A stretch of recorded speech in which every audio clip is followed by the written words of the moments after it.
উজানে থাকা ভারতের পশ্চিমবঙ্গ ও সিকিমে ভারী বৃষ্টির কারণে সৃষ্ট ঢলে বাড়ছে তিস্তা নদীর পানি। এর প্রভাবে রংপুর বিভাগের ৫ জেলার বন্যার শঙ্কার পূর্বাভাস দিয়েছে পানি উন্নয়ন বোর্ড।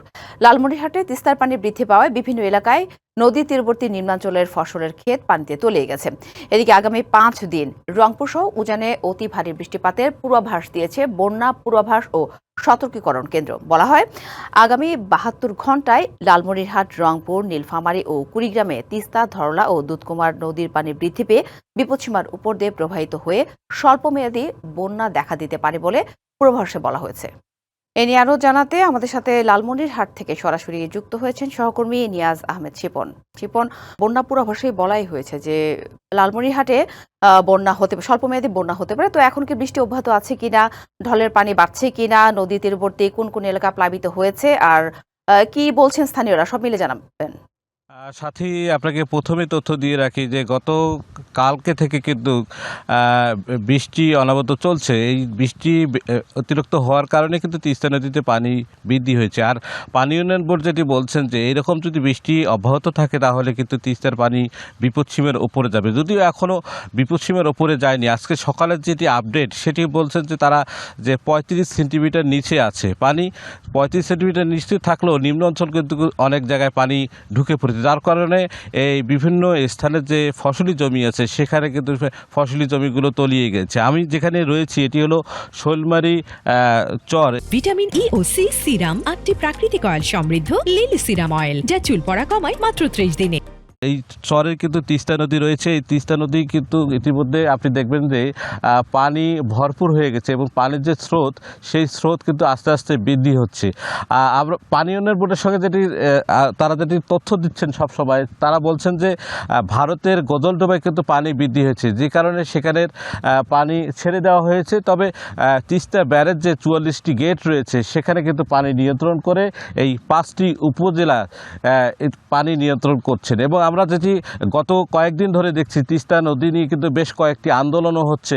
গতকালকে জামাতের একটি সংগঠন তারা কিন্তু আন্দোলন করেছে। তারা বলছেন যে তিস্তা মহাপরিকল্পনা যদি বাস্তবায়ন না হয় তারা সড়ক অবরোধ থেকে শুরু করে রাস্তাঘাট বন্ধ করে দিয়ে তিস্তা মহাপরিকল্পনা বাস্তবায়নের আন্দোলন চালিয়ে যাবে। আর গত ৩ দিন আগে কিন্তু ৩টি মন্ত্রী কিন্তু তিস্তা ব্যারেজ পরিদর্শন করেছেন। সেখানে কিন্তু ত্রাণ মন্ত্রী এবং পানি সম্পদ মন্ত্রী কিন্তু আশ্বাস দিয়েছেন যে দ্রুত সময়ের মধ্যে তিস্তা মহাপরিকল্পনা বাস্তবায়ন করা হবে। এই আশ্বাসের পরেও কিন্তু তিস্তা তীরবর্তী যারা মানুষ আছেন তারা বলছেন যে বিগত সরকারের সময়ও এই তিস্তা নদী নিয়ে কিন্তু বিভিন্ন রকম আশ্বাস দেওয়া হয়েছে, কিন্তু বাস্তবায়নের কোনো রূপ দেখা যায়নি। যার ফলে তিস্তা তীরবর্তী মানুষরা এখনও দুশ্চিন্তায় রয়েছেন যে কবে নাগাদ এই মহাপরিকল্পনা বাস্তবায়ন হবে।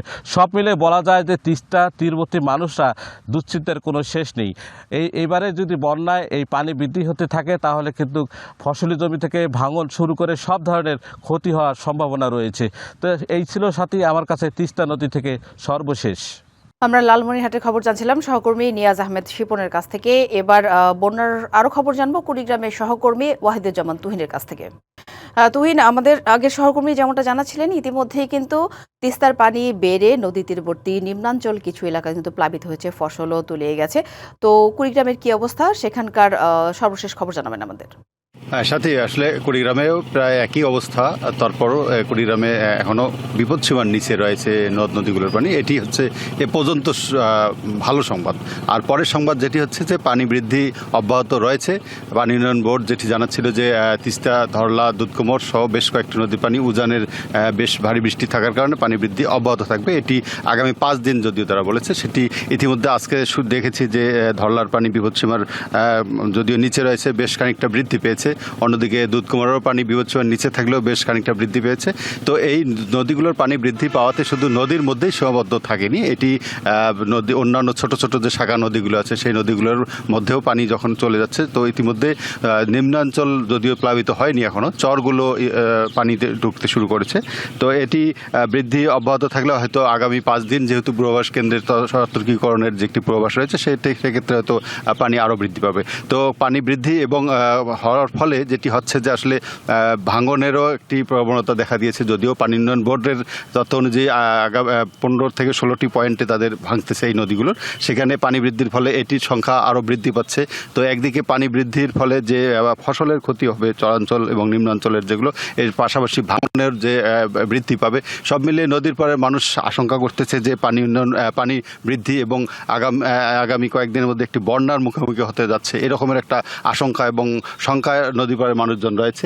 তো যেটি সর্বশেষ তথ্য জেলা প্রশাসন থেকে জানাচ্ছিল যে তারা যদি আগামী 5 দিনে পানি বৃদ্ধির কারণে একটি বন্যার যদি মুখোমুখি হতে হয়, সেক্ষেত্রে তাদের যে প্রস্তুতি সেটিও তারা নিয়েছে বলে তারা জানাচ্ছিল। তবে সাথে পানি বৃদ্ধি উজানে যেটি ভারতের বেশ কয়েকটি অঞ্চলে পানি প্রায় 150 থেকে 200 মিলিমিটার পর্যন্ত বৃষ্টিপাত হয়েছে বলে তারা জানাচ্ছিল। তবে আমাদের আভ্যন্তরীণ যে বৃষ্টিপাত সেটির পরিমাণ কিন্তু অনেকটা কম রয়েছে। এখানে ক্ষেত্রভেদে 20 থেকে 30, কোথাও 50 মিলিমিটার বৃষ্টিপাত হয়েছে। এটি আসলে এই বৃষ্টিপাতে পানি বন্যা হওয়ার সম্ভাবনা কম। তবে উজানের যে বৃষ্টিপাতটা রয়েছে সেটি যদি প্রবল বেগে আসে, সেক্ষেত্রে হয়তো ভারী বৃষ্টিপাতটার বন্যার রূপান্তর হতে পারে। তো সাথে কুড়িগ্রামের ধল্লারপাড় থেকে আমার কাছেই ছিল।